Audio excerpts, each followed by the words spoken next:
Hello, everyone. My name is Jorge Diaz, president and founder of Larry Jacob Internet Marketing, and another episode of How Do You Define Infusionsoft Success? I'm fortunate this week to have Carlos Garrido of Sandler Training with me. Carlos and I know each other because I was, and still am, a client of his. I went through, just short of a year's worth of training to get my sales skills improved. And I thought it was time that I brought him on because, first of all, he taught me a lot of stuff, but there's just some stuff that I'm doing with some of my clients recently that reminded me of some of the Sandler stuff he does. And I go, this is a great time to bring him on. So, Carlos, welcome. Welcome. Thanks very much, George. Nice to be on the show. Good, good. And, for those of you that may have some curiosity, we have a Carlos and Antonio Garrido. They are Spaniards with a British twist to them, so there's a little bit of variety in the accents and everything. So Miami-based, with British heritage and Spanish and Greek lineage, I suppose the right word. There you go. There you go. Cool. So, Carlos, introduce yourself. Tell people a little bit about what you do and how you got into this sales training, which sales training I think just poorly represents what you do because I think there's a lot more to it.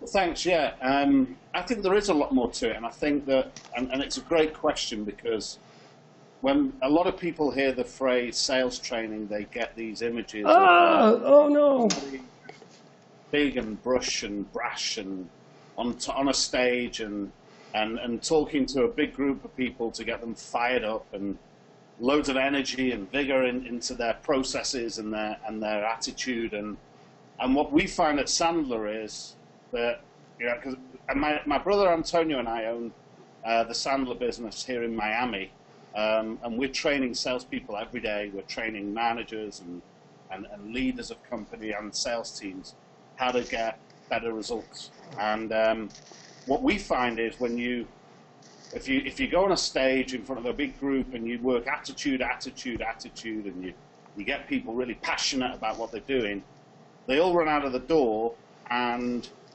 somehow the cord, they're plugged into the wall. There's a cord to the wall, and as they run out, the plug comes out of the wall, and the energy goes, and within about 2 weeks, it's all drained out, and they're doing exactly what they did before the training. And so, I think that's what most people think sales training is all about. And I think you're right that we do things very differently. Most of our clients will touch on a regular basis. We're training them and working with them, if not once a week, certainly once every 2 weeks or once a month for a longer session. We believe in constant, incremental reinforcement. That's our model. We believe that to change people's attitudes and importantly to change their behaviors are built over a lifetime. And I think it was Alexander that said that we cannot predict our future, but we can change our behaviors, and our behaviors predict our future.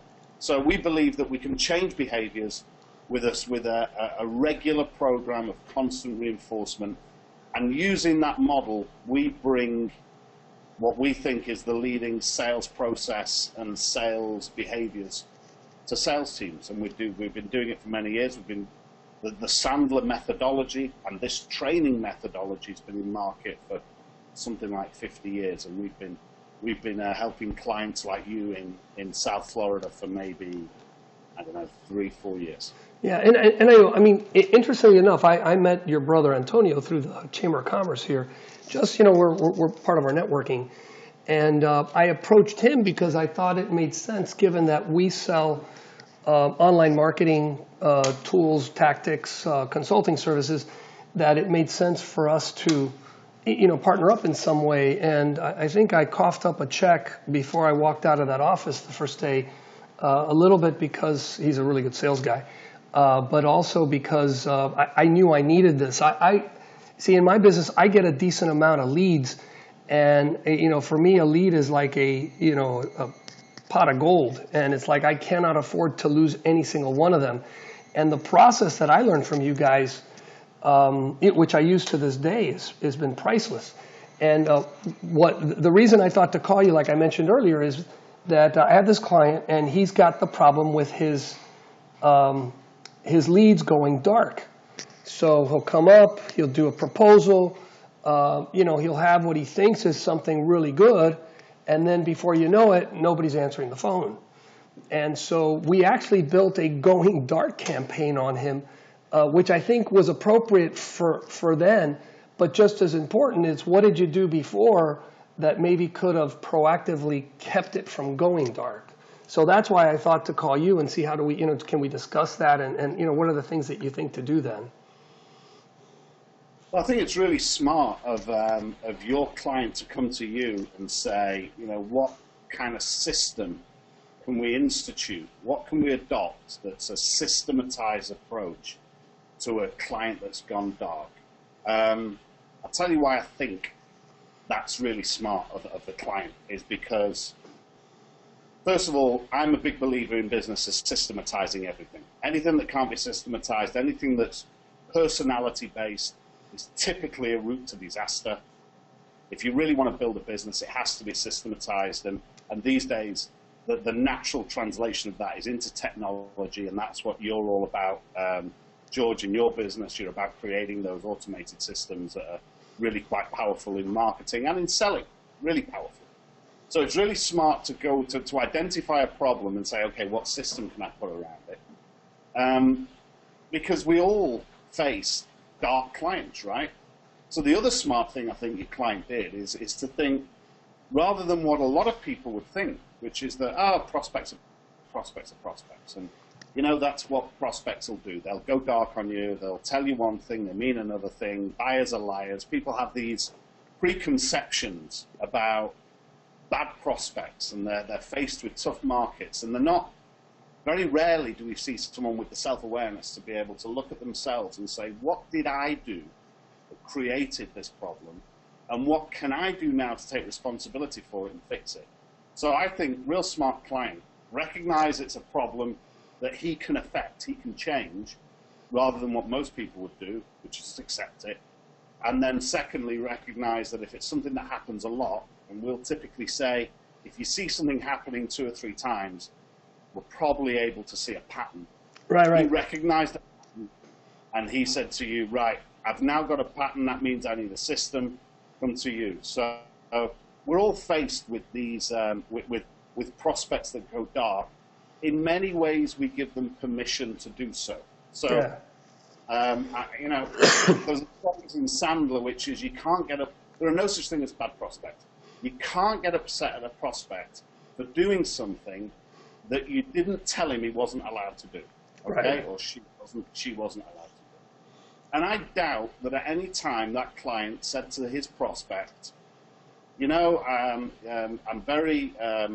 I'm gonna take this next step, but you're not allowed to go dark on me. That conversation never happened. Right. Because nobody has those kinds of conversations. Nobody has, or very rarely, shouldn't generalize. It's very rare that a salesperson has a very strong, assertive but nurturing conversation with a client that is full of honesty. It's almost recognized as a crooked game.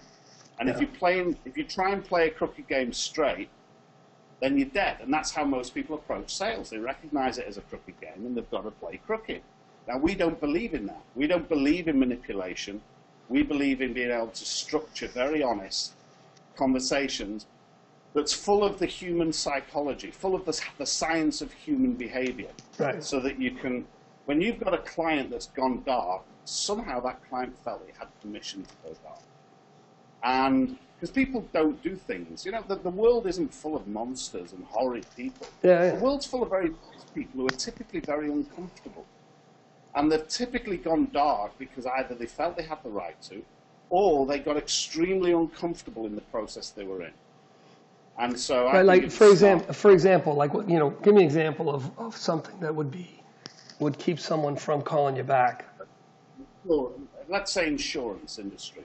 So let's say somebody is a property casualty insurance guy, okay, and he meets somebody and they start to talk about house insurance. You know, this is a good example, house insurance.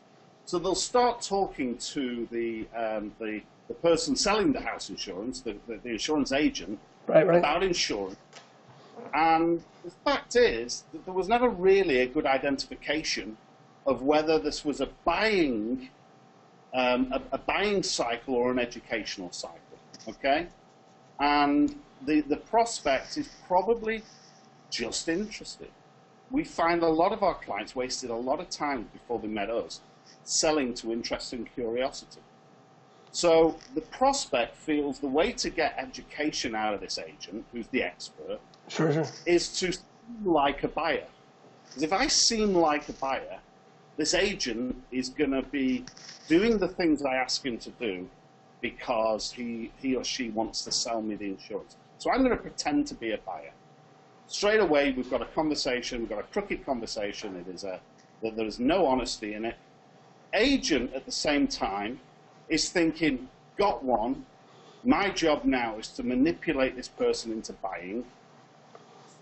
The buyer, or the prospect, knows that they're in that game, so they feel absolutely entitled to, you know, pump the agent for as much information as possible. And then because the guy, they don't want to have a tricky conversation. They don't want to say, look, here's the truth. I was just curious. And the way to do it is to avoid it. The way to avoid having that conversation is just to avoid the conversation. Right.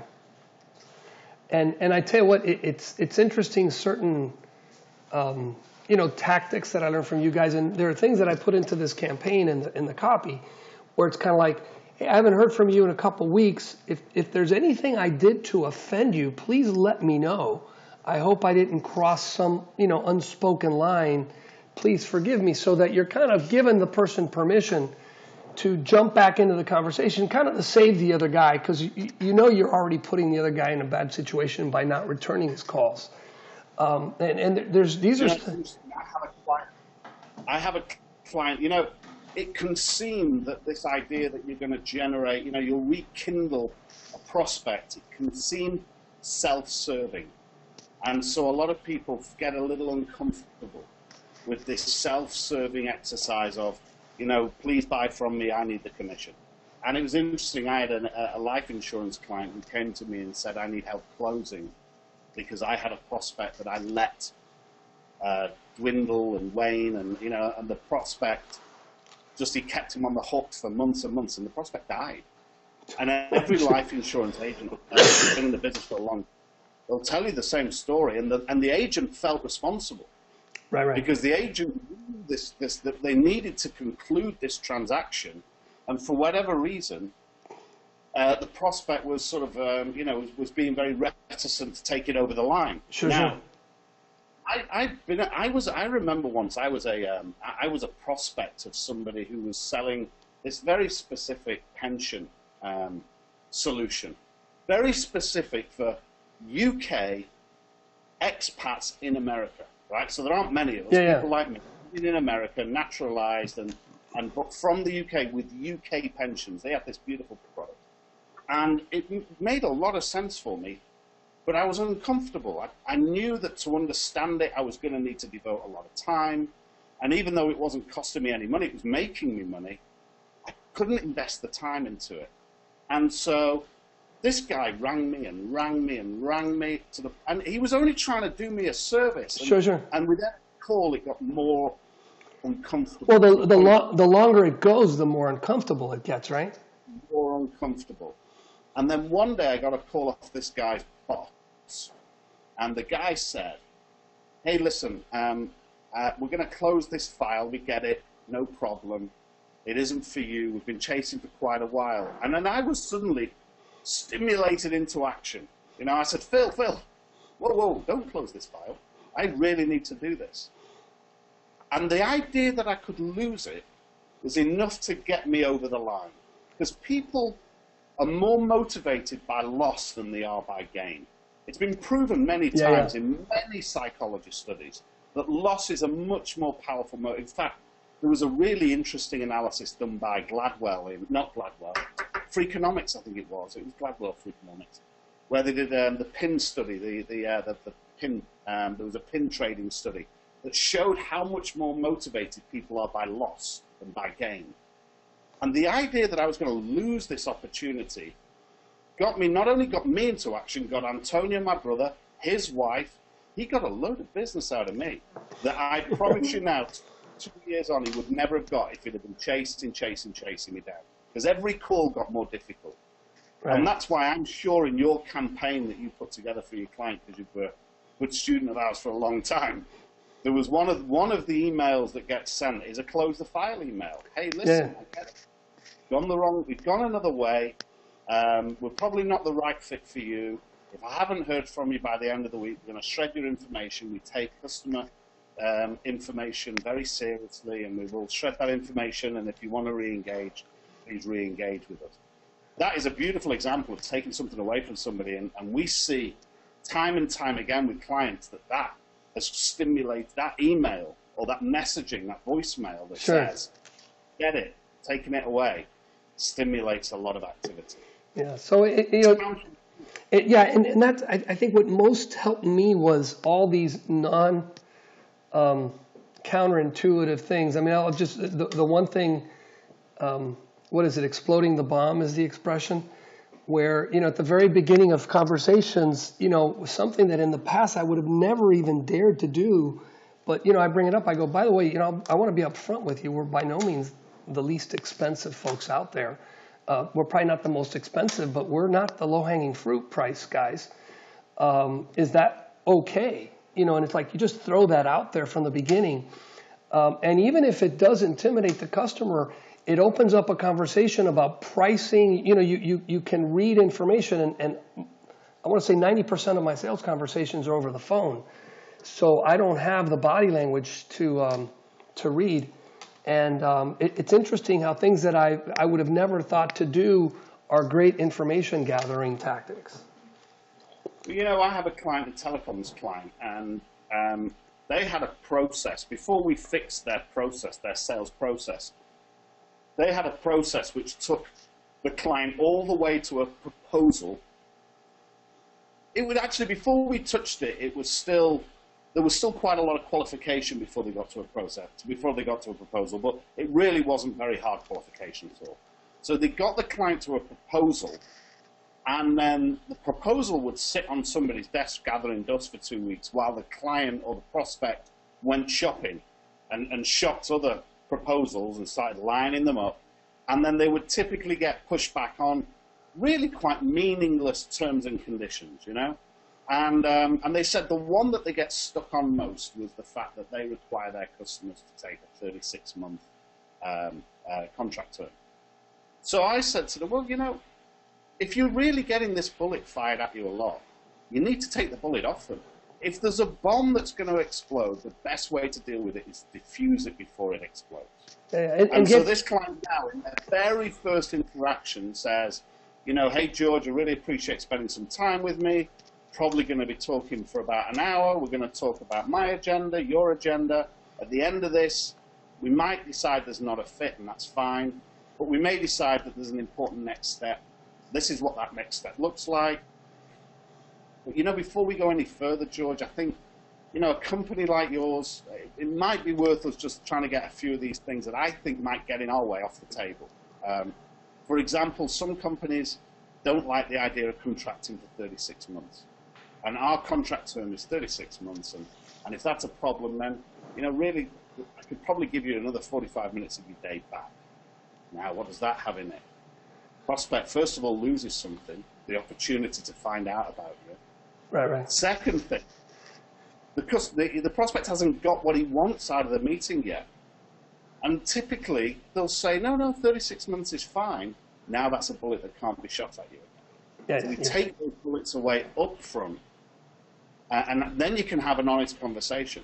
I encourage all my clients. There's nothing wrong with a client, a prospect, saying, no, I don't believe it's a good fit. No, and I tell you, I have shaved hours out of my schedule by getting rid of people who were just kicking tires. I'm actually looking for those no's sooner so I don't have to deal with them months later on a deal I think is going to close, and it was never going to close to begin with. There are 4 acceptable outcomes of any sales interaction. There's a yes, I'm going to do business with you, and that means that we're signing and doing business. There's a no, which is brilliant, because then it's out of your hair, it's out of your mind, it doesn't chew up bandwidth. There's a client that says, no, we're not a good fit for whatever reason. You can find out. The beauty of that honesty is you can then get the third great outcome, which is a lesson. Unless the client's being honest, you can't learn anything from it. Right, right. And the fourth is a very clear future. What is our clear future? What are the things that you and I are going to do? What am I going to do? What are you going to do, Mr. Prospect, before our next meeting? What are we going to decide at that next meeting? And this is why, and I think you did exactly, you sort of said it exactly right. If this guy's got a problem, if this client's got a problem with people going dark, it's wonderful to institute a process. But what happened before that gave that guy permission to go dark? There was a conversation without honesty and without clarity. That's and then what is it in the proposals, or wherever the last thing that was done that led to the dark? Because it could be, man, we can't do this 36-month contract, but and now you just throw it on your desk and it's like, okay, I can't get to it now. 3 months later, you feel embarrassed because you don't even want to talk about it because you sat on it for 3 months, and it's now it's going nowhere. So let's take that. Into. So you've got a client that's gone dark, and you told them that this. You took the bullets away from them to begin with. You addressed all the concerns. They're sat there looking at a proposal, which is something you should never let them do anyway. They're sat there looking at a proposal. You've allowed them plenty of time to make a decision, which is typically a mistake for both parties, by the way, because then they start to make decisions based on all the wrong criteria. Yeah. That they can make a mistake. Even so, they're sat there and they've gone dark. So then I believe that there's a number of touches you can make, and I'm sure these were in your process. The first one is just like, hey, I'm not quite, I thought we had an agreement that we were going to touch base. Was I incorrect? Yeah. That's very, mea culpa, my fault. It's very vulnerable. I'm a big believer in salesman vulnerability. The idea, that 60s idea of the caveman salesman that bashes you over the head and steals your money, that's gone. That was gone, even in the 60s, I think. So, there's a vulnerability aspect to it. Then the second wave would be something like, hey, I got a feeling I've upset you. It's a beautiful email that you put in that process. Yeah. I got a feeling I upset you. I'm sat here. I wonder if you'd do me a favor and give me a call just to make sure that you're okay and everybody's okay and you're not upset. Right. Third one, I would always say, still dark. Great email to send. It says has nothing in the body of the email, not even a signature. It's all in the subject line, and it just says telephone or email, ? That's it. All you're asking is, are we going to communicate by telephone or email? I'm making which one is it going to be? The fourth email that's to go out is the alligator letter. It's the I'm guessing you decided to go a different way. Fully understand. Please, I hope you got some value out of our interaction. If I don't hear from you in the next couple of days, I'm going to shred your file. I hope you don't mind. I will be reconnecting with you in a few minutes. You've got to make it easy as well, though, for them to reconnect. Because a prospect can feel bad. Let's say something changed. They knew they were dodging the call. It then became an uncomfortable conversation. Now when something changes back, you think they're going to call you when they're already uncomfortable with you? Somebody else is getting that call. Right. So you've got to, make it all right for the fact that something changed. I get it, George. Something changed in your life. Your priorities changed. I had a call. I signed a client 2 weeks ago, and they were a client that went dark on me 2 years ago. But I kept them closed. I made it easy for them, and then when they were ready, they picked up the phone to me, and they're now a client. Perfect. So, I would always say, I get it. You decided to go a different way. I'm going to shred the file if I don't hear from you, because we treat your data very, very carefully, and we take client confidentiality very, very seriously. And I'd only hope that if something turns up in the future, and you really need my services, I just hope that I'm your first call. I believe we built a relationship. and I'd like to think I was your first call. But for now, no harm, no foul. No, right. And you leave the door open so that, we're not doing business this week, but who knows? Yeah. Well, yeah. Well, Carlos, we've kind of gone over on our time. This has been a great conversation. No. I kind of, it forces me to rethink all the stuff that I went through. Matter of fact, I ought to sit in one of your classes again. I know you guys will let me in because you left an open door with me, right? Carlos, if people want to reach you, when we publish this, we'll make sure to put your information. But if people want to reach you, how can they find you? We have, we're on Facebook, we're on LinkedIn, and we're on the website. If anybody wants to reach me, they can they could email me at carlos.garrido@sandler.com. But the easiest way is probably to look up my email or my telephone number on our website, which is absolute.sandler.com. Okay, we'll make sure to publish that so people can find it very easily.